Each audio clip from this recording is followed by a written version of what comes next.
With the universe at war, it will be up to Jen Walters to keep peace on planet Sakaar, but can she do all this and solve a murder most foul? Well, let's hop into the pages of Imperial War Planet She-Hulk issue number 1, a special one-shot tie-in courtesy of Stephanie Phillips, and find out what happens next together, shall we? So then, this story takes place pretty much exactly after the events of Imperial number 1. If you'll recall, Bruce Banner had left his cousin She-Hulk behind on planet Sakaar in order to keep the place from falling into complete chaos, but also to protect the lives of Hiro-Kala, his son's 5 wives. And oh man, they are a fun group. You got a witch, a fish woman, the first wife who is probably a little upset about the other 4. This alone would be a pretty big ask for She-Hulk, who admits that the whole cosmic intergalactic politics thing isn't exactly her regular wheelhouse, but to make matters even worse, Jen is also 90% sure one of these wives was actually the one who poisoned Hiro-Kala. Again, a hanging plot thread from the first issue of Imperial that they didn't actually follow up on until right now. We get a very fun internal monologue where Jen talks about how this entire planet and its culture doesn't agree with her, from the food that makes her sick, the atmosphere that makes her break out in pimples, to say nothing of the whole warrior culture that means everyone solves every single problem no matter how big or small with violence. Thankfully, she's pretty good at smashing herself. And for the next 5 days at least, until Banner returns, She-Hulk is in charge, so it looks like everyone better get in line with Earth laws and rules, or they're going to have a pretty big Hulk problem on their hands. It's also in this issue too, Jen just so happens to be reunited with Conrad. He was Hiro-Kala's right-hand man, who technically actually died in the first issue of Imperial, but don't worry, he's back now, rebuilt as a cyborg. Isn't that always fun? Now, believe it or not, going into this book, I wasn't exactly sure what type of story this was going to be, but slowly and surely it's ultimately revealed that what this really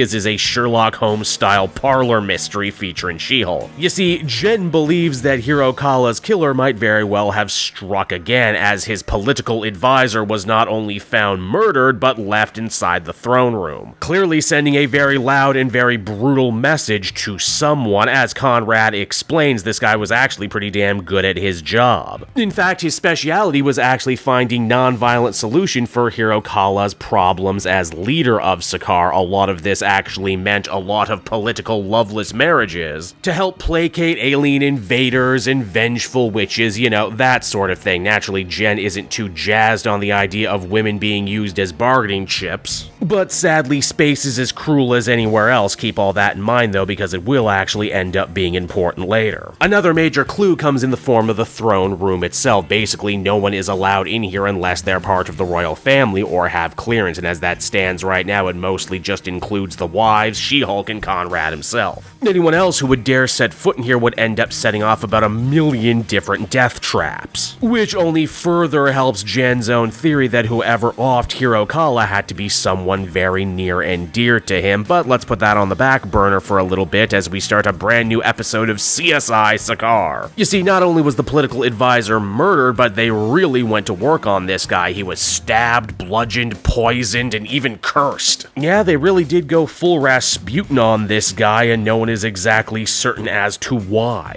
In fact, it's strange considering the pinpoint precision that Kala's own murder was pulled off with. Worse still, whoever the mystery perpetrator is, they are now officially on to She-Hulk trying to solve the case, and because of that, they opt to make a move against her by rigging a bunch of decorative knights in the palace to attack her on sight. Even poor Conrad himself ends up getting an arrow to the chest. Poor guy died twice in 1 week. She-Hulk engages these suits of armor, while in her internal monologue she makes several funny allusions to Beauty and the Beast, saying, hey, isn't it weird that in our remake-obsessed culture no one ever tried to do a horror version of that story? I mean, I guess the original is pretty scary in and of itself, with talking inanimate objects coming to life and attacking people with tiny weapons. She-Hulk, of course, is not a fan of tiny weapons. She has herself one giant-ass Dragon Slayer-style sword that she uses to break up the armors. Physical activity ends up doing wonders for her thought process, as by the time the battle is over, she thinks she's finally cracked this case wide open human and knows who the mystery villain is. She hilariously tries to share this information with Conrad, who is sadly still dying a slow death. It's here where everything ends up coming full circle, and if you care about spoilers, you should probably skip ahead to the end. If not, stick around because we're gonna talk all about it. You see, those suits of armor were enchanted to attack, and because of that, She-Hulk naturally points the finger at Thorn, the witch bride. She's only too quick to take the blame, saying that yes, she did indeed kill the advisor, and she did rig the armors to take out She-Hulk, but here's where things start getting really great. You see, I thought we were in a Sherlock Holmes mystery, but in reality, we're actually in a Murder on the Orient Express hot fuzz type of mystery where actually everybody did it. The reason the advisors had so many injuries is because all 5 of the wives tried to kill him in different ways because, well, he was the one who actually killed Hiro-Kala. And this was all part of their own personal revenge schemes, not only just because he killed their husband and meal ticket, but also because, hey, he was the one who brokered all these loveless political marriages in the first place. Once again, Jennifer's Earth lawyer morality ends up shining through in this situation. Okay, sure, you had a good reason to kill the guy, but you're still all guilty and I'm putting you all under arrest. Only for Conrad, who really ends up being the VIP in this story, to step on in and say, well, now technically what the wives did falls under a blood feud, which is completely legal here on Sakaar. In fact, it's encouraged. And why, yes, it's only right here at the very end of the story does She-Hulk finally realize what kind of mystery she's in. It's not a Sherlock Holmes, it's not a Murder on the Orient Express, it's a big Pink Panther-esque comedy farce where nothing really mattered. Thankfully, though, as she says, she only has to be here for a couple more days, and as soon as Bruce is back, she'll happily wash her hands of Sakaar and its crazy culture. Only, that's the thing, if you've been reading the rest of Imperial, you'll know full well that the Hulk is pretty damn busy and isn't going to be coming back anytime soon, meaning poor She-Hulk is stuck here until God only knows when, so she better get pretty damn comfortable with this place really soon. And so that was Imperial War Planet She-Hulk issue number 1, everybody, and I gotta say, I appreciate what Phillips did with this story. It's a nice change of pace from everything else we've been seeing in Imperial, which up until now has been ultra serious space backstabbing and politics. This, though, is just a fun and funny little one-shot that sees Jen Walters out of her comfort zone, trying to apply Earth lawyer knowledge and logic to a planet that is way crazier and more chaotic than she could ever possibly have imagined. It's a good fit. It's a fun book, there's good laughs, some really good artwork, some cool action scenes. If this was to expand into an ongoing, as many of the other books spinning out of Imperial seem to be, yeah, I would probably check this one out. Now, is it exactly necessary reading to understand the rest of Imperial? No, not at all.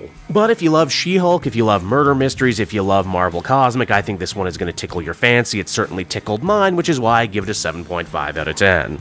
Hey there everyone, it's your pal Cape Joel again, and if you're seeing my face right now, that means you watched to the end of the video, and I'll always be grateful for that. Retention helps in this crazy YouTube game, and so does becoming a patron. If you head on down to the description, you can find a link to my Patreon page. Recently just redid all the tiers, a lot of cool stuff offering up there, exclusive commentaries, exclusive polls, behind the scenes concept art for Capes and Quest. That's the brand new D&D show I've started soon. Never been a better time to become a patron. You can become a patron for as little as $1 a month and help the channel grow and, you know, help me continue to deliver content like what you just saw. So I want to thank you all, and I will see you again next time. Bye-bye.